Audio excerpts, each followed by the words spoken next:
শিশু রামিসা হত্যাকারী বিচার না হওয়া পর্যন্ত রাজপথে থাকার ঘোষণা দিয়েছে বাংলাদেশ জামায়াত ইসলামী মহিলা বিভাগ। সকালে রাজধানী মিরপুরে আয়োজিত মানববন্ধন থেকে এ হুঁশিয়ারি দেন সংগঠনটির নেত্রীরা। এতে অংশ নিয়ে মহিলা বিভাগের কেন্দ্রীয় সেক্রেটারি ও সংসদ সদস্য নুরুন্নেসা সিদ্দিকা স্বরাষ্ট্রমন্ত্রী পদত্যাগ দাবি করে বলেন, ঘরে ও বাইরে মানুষের নিরাপত্তা নিশ্চিত করতে ব্যর্থ হয়েছে সরকার। তিনি বলেন, শিশু রামিসাকে যেভাবে হত্যা করা হয়েছে ঠিক সেভাবেই খুনির বিচার নিশ্চিত করতে হবে। পাশাপাশি এ ধরনের হত্যাকাণ্ডের বিচারের জন্য পৃথক বিচারিক ট্রাইব্যুনাল গঠন এবং 1 সপ্তাহের মধ্যে রায় কার্যকরের দাবি জানান তিনি।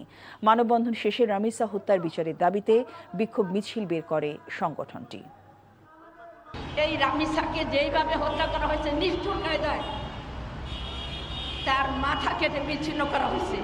আমরা ওই মাথার পরিবর্তে আরেকটা মাথা চাই, যে তার মাথা কেটেছে, এবং যে তার সহযোগী ছিল, তার সহধর্মিণী সেই মহিলাকেও আমরা চাই একই কায়দায় হত্যা করা।